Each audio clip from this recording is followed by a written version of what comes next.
You have lemons, you convert them into lemonade, right? But if no one gives you $1, you don't have a business. You just have fancy lemonade. So let's dive into that a little bit more. Everything looks good on a PowerPoint slide, but then the reality hits you hard.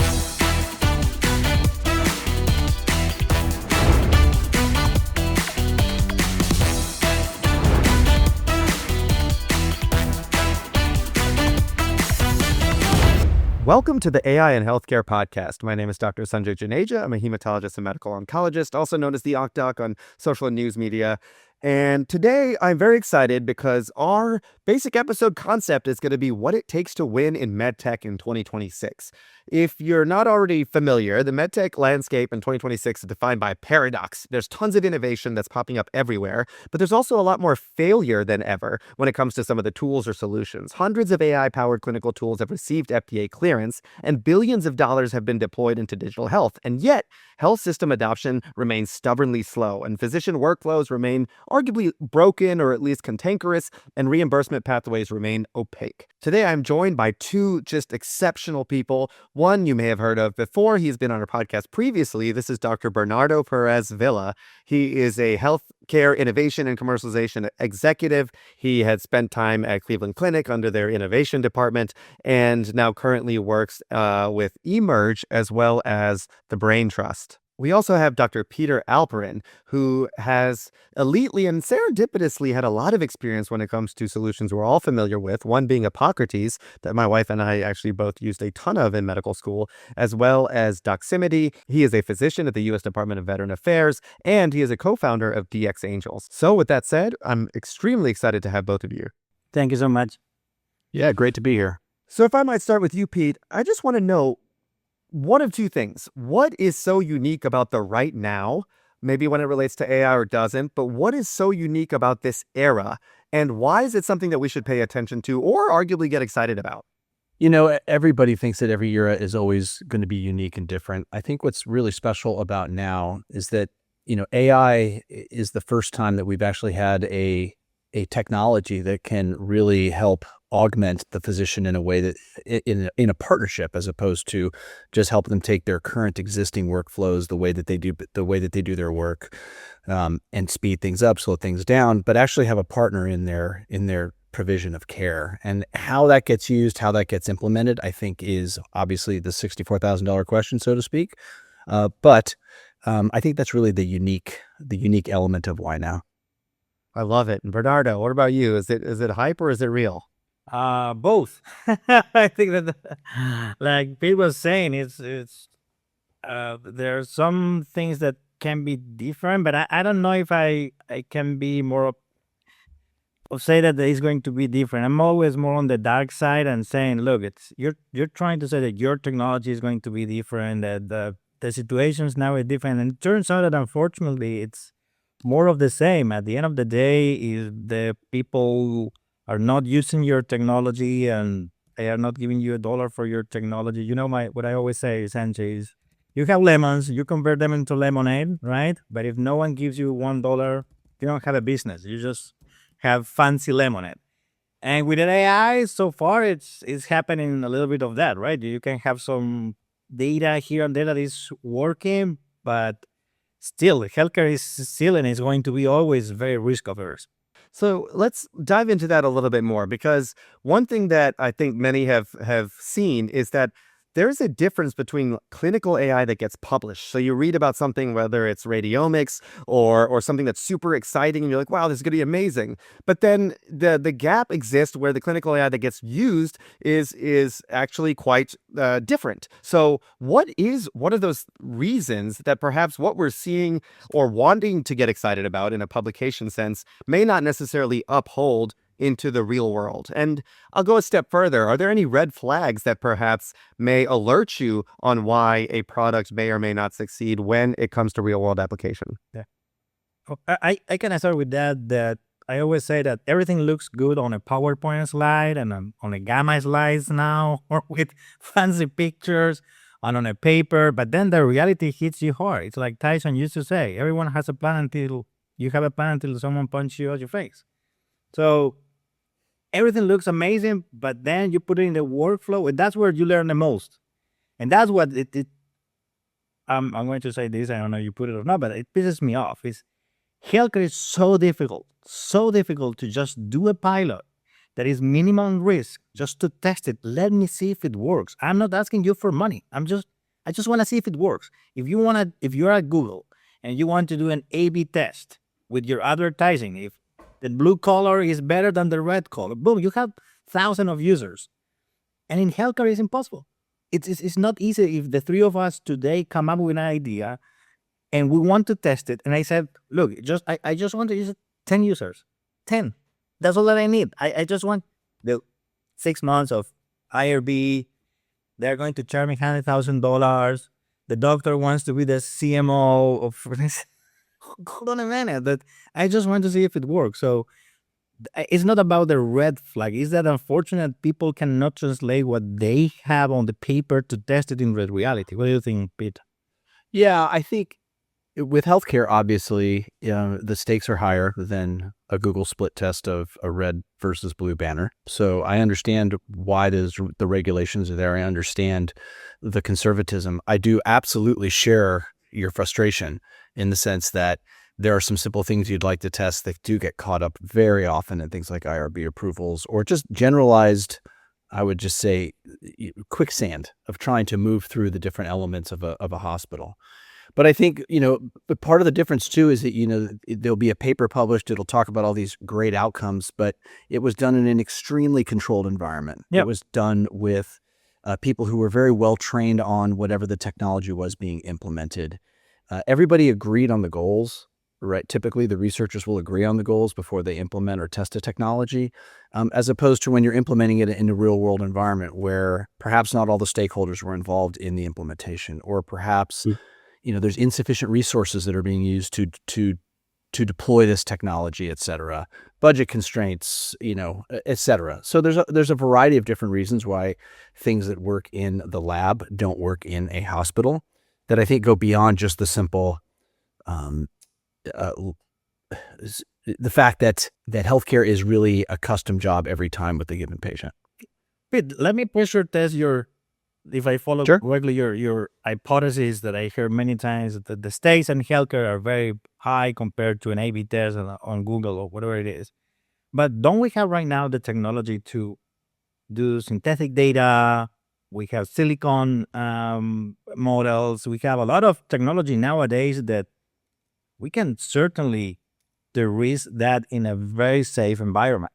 Yeah, I completely agree with you, and you don't have to preach to me because you're preaching to the converted. The issue really, in my mind, is that we have to convince the regulators and the powers that be, so to speak, that sort of approach is acceptable. For just sort of an analogous example is autonomous cars have driven over 100 million miles, and there hasn't been a single fatality. Yeah. Not a single one.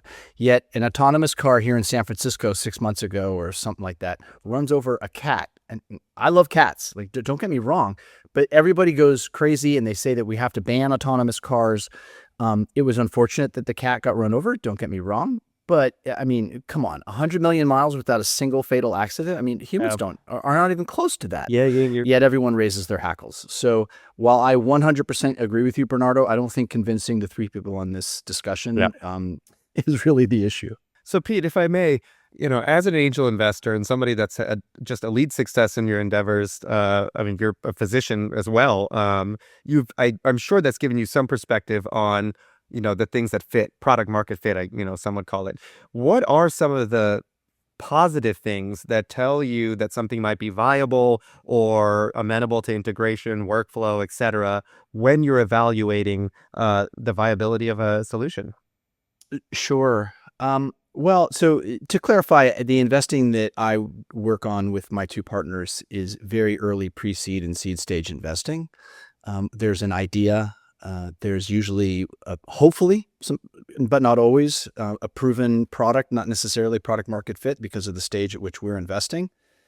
So a big part of that is investing in people. So to be really clear, when we're investing in these early stage companies, we're investing in the founders themselves. I try to identify people who have domain knowledge, who have a track record of success, experience, and then that magical unknown element that just says to you, wow, this person's special. They're gonna eat ramen for the next 6 months to be able to make this kind of thing work and be able to sort of grind through it when the inevitable obstacles appear. But that said, the number one thing in my mind is trying to understand if the founders really have a sense that it's not always the best product that wins in healthcare. Something can be really clinically relevant, clinically valuable for a physician, but if they haven't thought about exactly where it fits in the current system, and by system, I mean largely the payment and reimbursement system, then it's going to be dead on arrival. That's what Bernardo was referring to, right? If no one buys your lemonade, you don't have a business. And it's exactly the same. I remember a certain business where someone pitched it to us and it was going to make the patient's life a lot better. And it was a great idea. I wish I had the idea, but when I looked at it, I asked him, well, who's going to pay for this? Because it makes the patient's life better. It makes the physician's life better, but it actually makes the hospital's life a lot worse. It's going to cost them money. It's going to cost them revenue.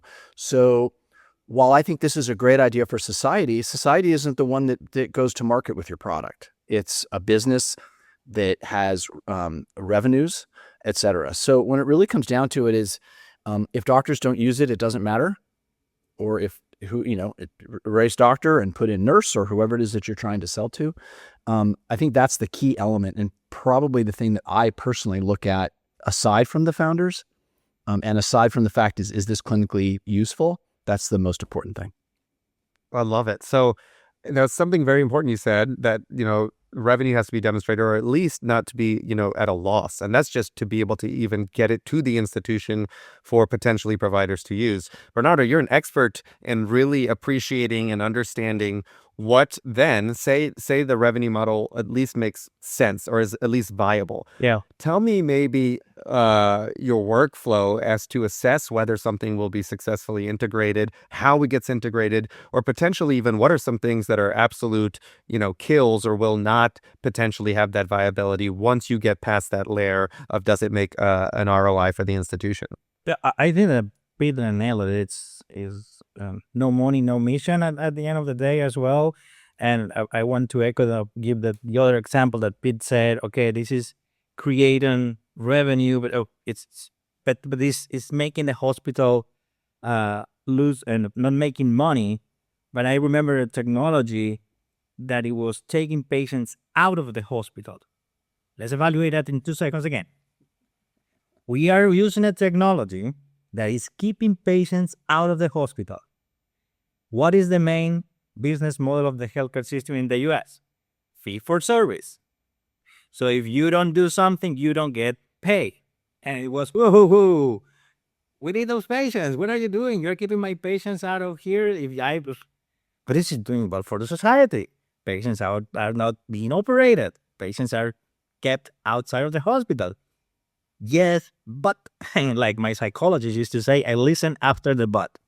So we're not making more money. So it's difficult to just, and it's the thing of our education that we have a question and we have 5 options and we need to pick one. Well, I think it is all of the above. It's reimbursement for sure. There is a very good cartoon that it shows when you get out of the FDA maze that is very cumbersome, you get into the reimbursement maze. And it is what is, at the end of the day, killing most of the startups because you have 2 options.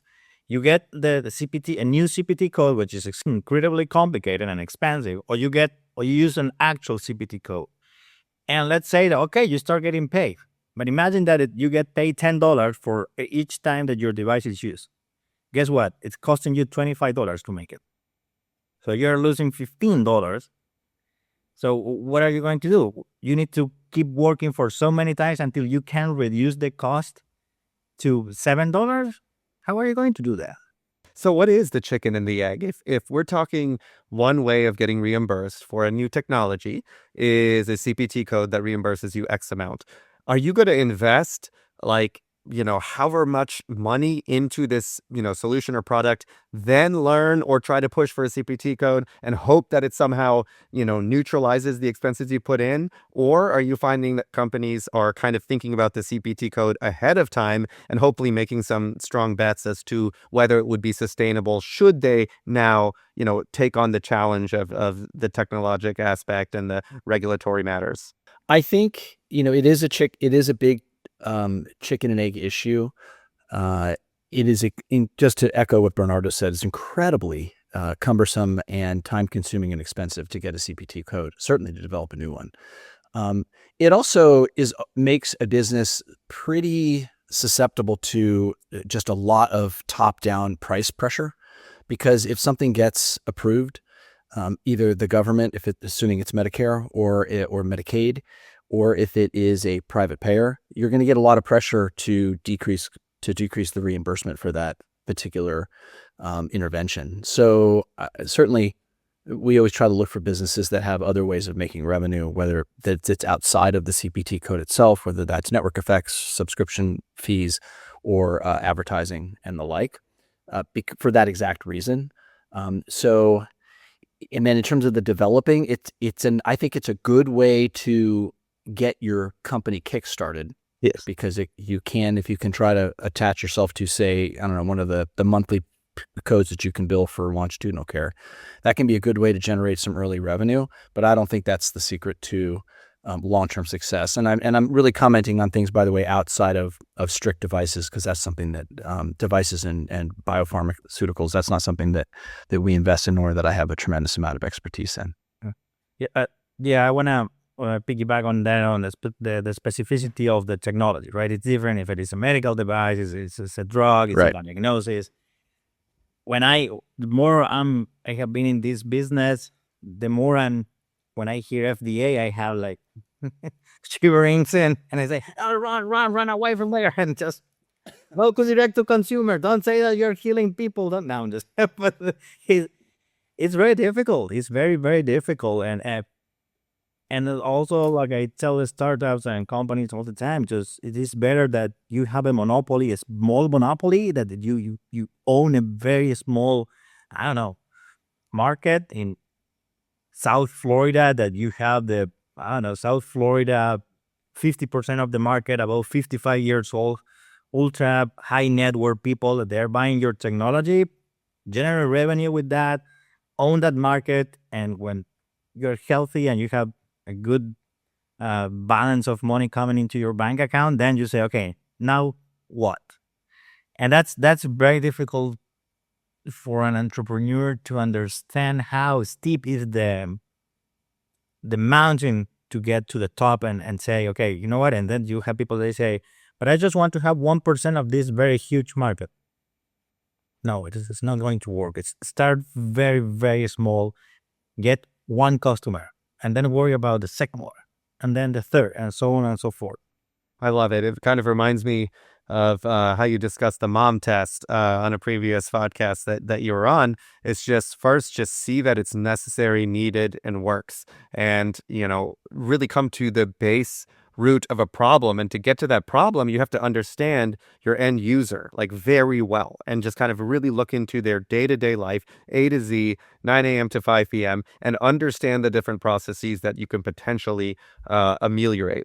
So, Pete, to that same point, one of the problems I've heard, at least in 2025, was that there was a solution that they were kind of very sure the solution was going to be needed or necessary, and perhaps didn't necessarily do that mom test, but it was definitely believable enough to either get funding, capital behind it, etc. What are either some of the things that raise concerns for you, despite how good it may sound, or what is something that you really, outside of the individual, feel good about or think is a reassuring component of a technology or solution that may make you want to see it into fruition? So, speaking from the perspective of digital health, which is really what I'm primarily focused on, the first thing when we're evaluating a company, like I said, is around founders, et cetera. But beyond all the things we've already talked about, the first one is, the reimbursement model. Very interested in understanding if it does require integration with existing IT, whether or not that's a key part of their strategy. That's a whole discussion in and of itself. I'm also very, curious about, what they've experienced in terms of regulatory issues, et cetera. So, but it's really honestly, a lot of those things aside, it's seeing an understanding of what their initial go-to-market is. And maybe that's, I spent a fair bit of my time in my career as a commercial person thinking about that a lot. So in some ways, I'm showing my bias in terms of how I think about businesses and how I think about success. But obviously, the number one thing is the product market fit, but number two is really around the go-to-market. I think that he nailed it with the product market fit and the go-to-market strategy. A lot of the time, they overlap. I don't know, Pete, what do you think? That there's some overlap, and it's very difficult, especially at the beginning, to make very clear differentiation between product market fit and go-to-market. I like to use the Roger Martin's framework that strategy is not planning. There are two different things. And we confuse planning and activities with strategy. And a strategy usually has 5 questions. What are your winning aspirations, right? What does win mean for us? And then where you want to compete to win, how you're going to compete. Very important. What capabilities do you have? What do you have? I mean, if you say that you can go to the moon, but you don't know how to build a rocket, you're not going anywhere to the moon. And fifth, and very importantly, how you're going to track these. What are the things that you're going to measure? What are your OKRs, KPI? I don't know, but just so these are the things that I usually evaluate as well. But and I would like to ask Pete a question, because he mentioned many times the team. What do you think about this? That a B team cannot make successful an A idea, but an A team can make a B idea successful. I agree with that. I mean, I think in today's market, you need an A team with an A idea. But if I had to make a bet, I would take the A team on the B idea over the B team on the A idea every day of the week and twice on Sunday.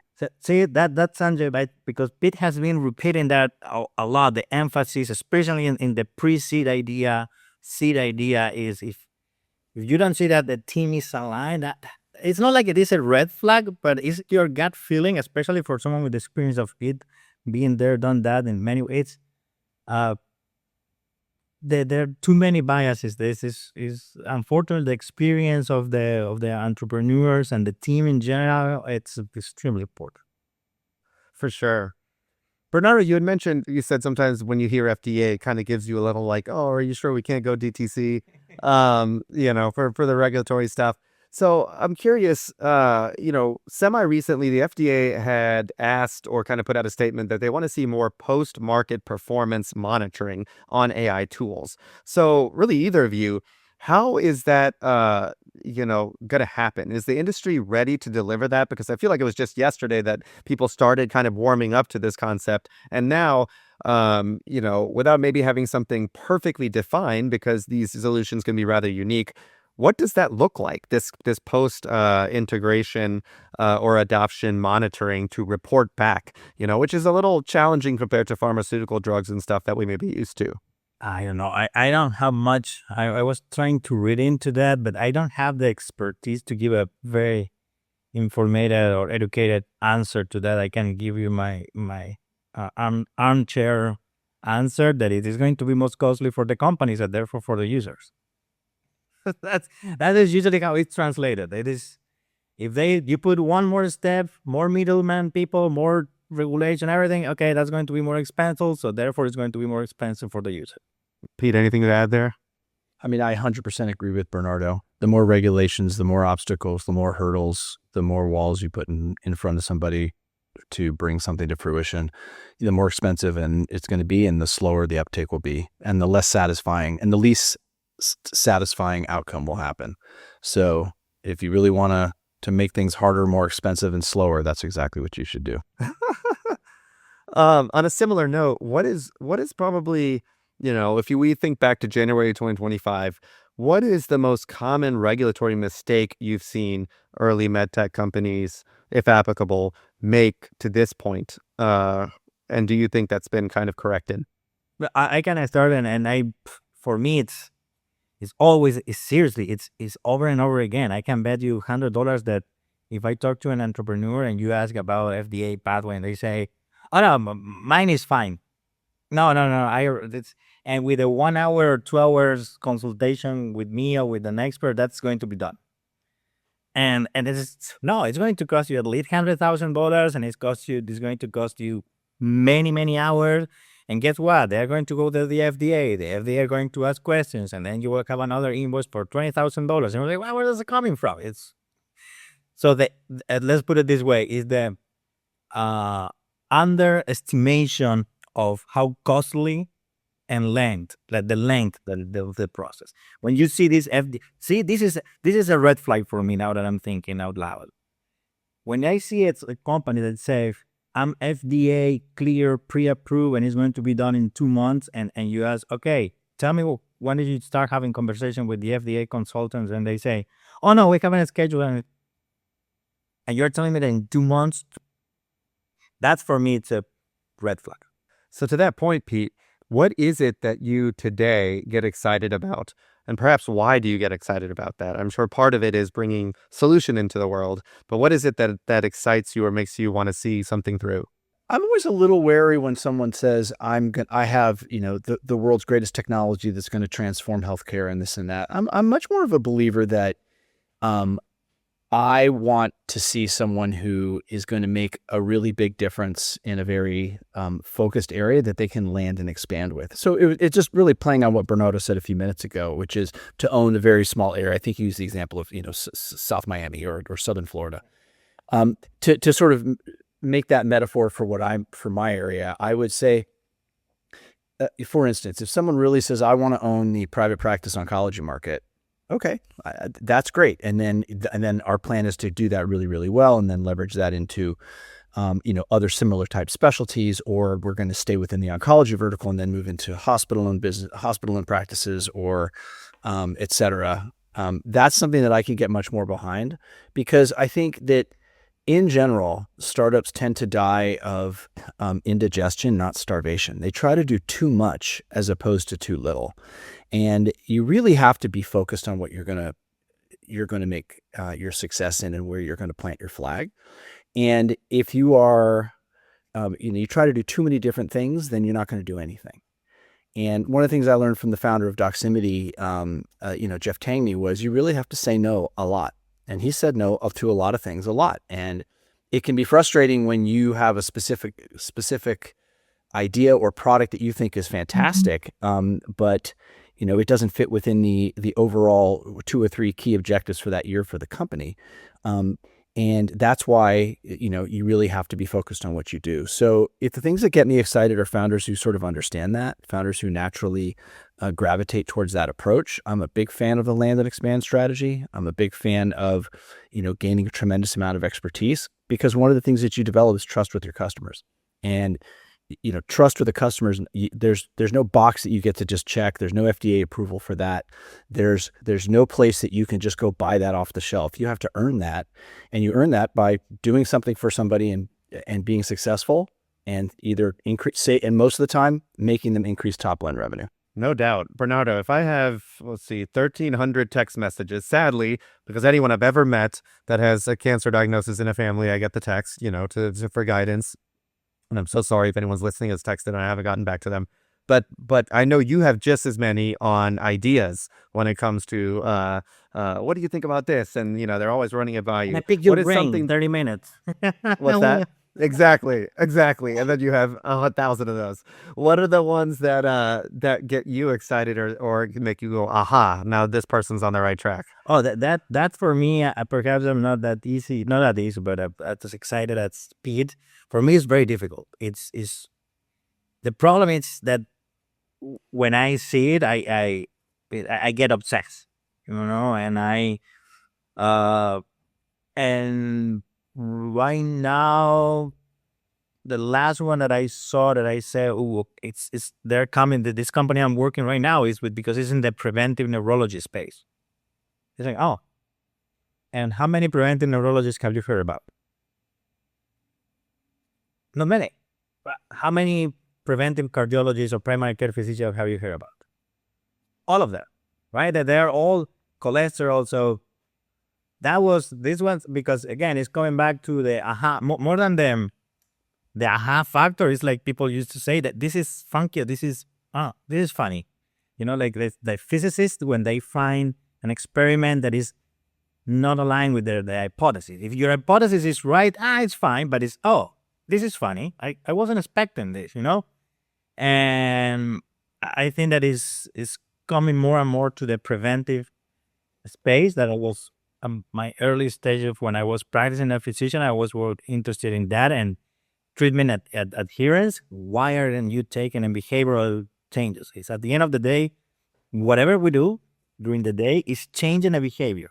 If you're going to the gym, it's changing a behavior. If you're answering the text messages, it's changing a behavior. If you're paying attention to the people in front of that, it's changing a behavior. Changing behavioral economics. I love that. That's so true. Now for a kind of a quick hot take.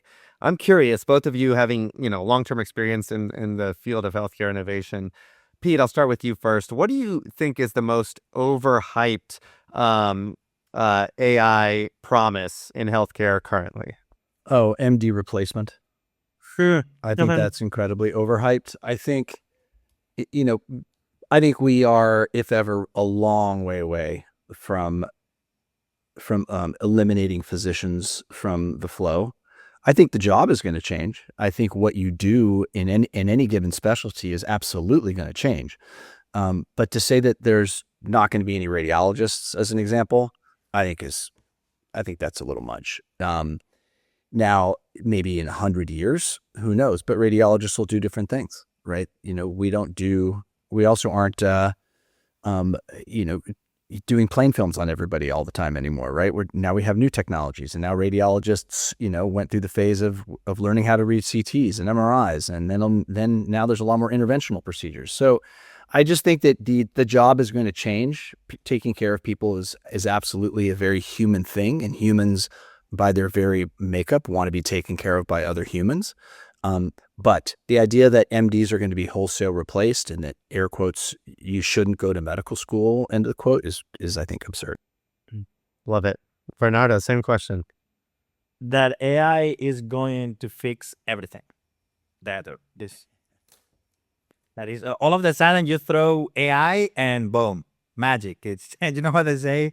I have a problem, magic happens, and then solution. It's not like insert AI here and the problem is going to be solved. No, it won't. It's not a problem with the technology most of the time. I think this is a problem with incentives, workflow, integration, who is accountable, trust, behavior. So many factors that it's believing that AI is going to solve all of the above by itself. No way. And let me ask you, to both of you, this is how much actually AI has helped you in your day-to-day tasks. I can tell you that for me, 20%. I can tell you that I'm 15, 20% more productive with emails, writing, reading, finding information. But I don't know that much. And see, this is I'm just a rule of thumb. I haven't measured that actually. Yeah, I mean, I think to your point, there's tools that are coming out just very early that really, because of natural language processing and the LLM component where I can actually ask it for what I'm looking for, I think when that's really polished, it's going to save, at least as an oncologist, considerable amount of time because we're so obsessive about so many details that it just takes forever to find it in a chart. And I think if nothing else, surfacing the pertinent details at the right time in a shorter amount of time, which we're just starting to get to, is something that that could potentially help a lot. As well as I do think with clinical trials, some of the tools I'm seeing are getting good because they can, I call it like dust off the the cleats, meaning like take off the main parts of the dirtiness and then kind of lets us do the polishing afterward rather than just sitting it from the very beginning when it comes to, exclusion criteria, inclusion criteria, and locating the right patient. I also think that on kind of a tangent, that there's going to be this intersection of how DTC tools, direct-to-patient tools, will kind of somewhat coexist with physician tools, because I think some of the ways, especially when it comes to trials and the right thing and how to get there, one, because data can be opted in to be shared by a patient themselves, and two, if a physician and a patient can share a piece of technology due to consent on both sides, I almost think you may see this ecosystem of things that kind of catalyze or go around some of the otherwise, laborious hurdles that are in a traditional EMR or healthcare system. But that's just my kind of hot take or bet. So basically, you're trying to get rid of the middleman of the insurance company for what you just said. Well, that and just a lot of the, I'd vote just for some that. of, I didn't say no. I just was making an observation, as I always say my wife. I'm just making an observation. I don't know. yeah. I mean, sometimes you join up with the people that may feel like they're on, another side or continent, and truly that y'all share a lot more in common than you realize, right? Yeah. So a question for you, Pete. If there's one thing you could change about how clinical AI tools are being evaluated today, one thing that you could just snap your fingers, what would that change be? Making sure that all the stakeholders that are involved in implementing a tool, using a tool, buying a tool, that they're all included, and that they all actually, more than just included in an evaluation, but actually have skin in the game and have opinions that are listened to and matter. Not just sort of a rubber stamp, et cetera. One of the things that Doximity that we always focused on was always focusing on making sure that it made the physician's life easier. That was the number one thing that we always did. Most of the time in other settings, the physician's happiness or making the physician's life better is really, it's given lip service to, but it's not really what's important. I mean, a perfect example, of course, is the EMR. That's a billing tool with a clinical wrapper that is a tax on the physician's time that helps the health plan make more money, of which maybe the doctor gets a small kickback for in terms of higher salaries or just preserved salaries. So, making sure that all the stakeholders that are involved in the implementation of these technologies, and I mean everybody, I mean not just the physicians either, right? The nurses, the allied health professionals, the ancillary staff, the finance people, everybody. I mean, everybody's got a stake in this working.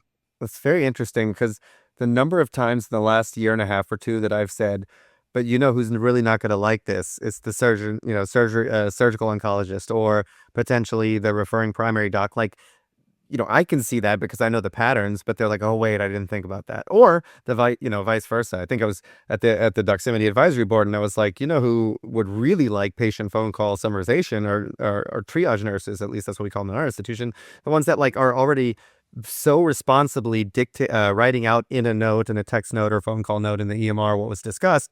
I mean, imagine just having like an immediate, capture or translation of that. So I think a lot of these technologies kind of sometimes secondhand discover a potentially big use case for someone that maybe wasn't the direct person in mind. And you just like ones can fail that way. It's great because some can really succeed that way in a surprising manner. Bernardo, same question for you. What would you like to change about the way clinical AI considerations could potentially be changed compared to what you've witnessed in the past year? Let's just start evaluating them. I'm not saying that by faster meaning we lack the clinical rigor and scientific rigor. No, but make it easier. Make it easy for someone to do it. Use AI also to evaluate AI. I don't know. But for me, it's very frustrating that, come on, it's just look. Most of the entrepreneurs, they really want to help. They really want to help. And last time I read a change of the paradigm that usually we believe that good education leads to good research leads to good ideas, and and all of that leads to a rich country. And someone said, why is not the opposite? Why not? Because we have a rich country, we have a good education, and we have people that they have the time to be entrepreneurs, and they can make ideas that change the world. Because as Pete knows, as an investor, he knows that he's going to make 100 investment, and only one is going potentially to be successful. But that one is going to compensate not for 99, it's going to compensate for 1,000. So, and then when I went to a conference for the technology transfer office this autumn, you know how much it costs for a technology just to get to the market for a license? $5 million from the beginning to $5 million. Tell me how many investment can Pete do with $5 million, and it precede good startups. And another example that is, someone told me one time, look, publishing a paper is $500,000. Publishing a paper. How many people are going to read your paper? How many people? And how much impact that paper? Yes, it's an incremental, blah, blah, blah. That's fine. Yes, I understand all of that. But I'm just being devil's advocate. Let's do, instead of direct benchmark, reverse benchmark. What is not working, and try to fix what is not working, and let's keep the things that are working, keep working. I love it. Well, the reason that I appreciate you both and anyone listening is these are two physicians that are in innovation and really ultimately just want to see a good in the world, but also realize the delicate nature by which to make that happen. Viability, I think, in some odd ways has become more viable more delicate, despite having what would seem like more advanced technologies and pathways. And it's just a neat balance, but both of you have very successful careers, and I appreciate you both for sharing your insights. Thank you so much. It has been a pleasure and very fun. Yeah, thank you so much. Really enjoyed it.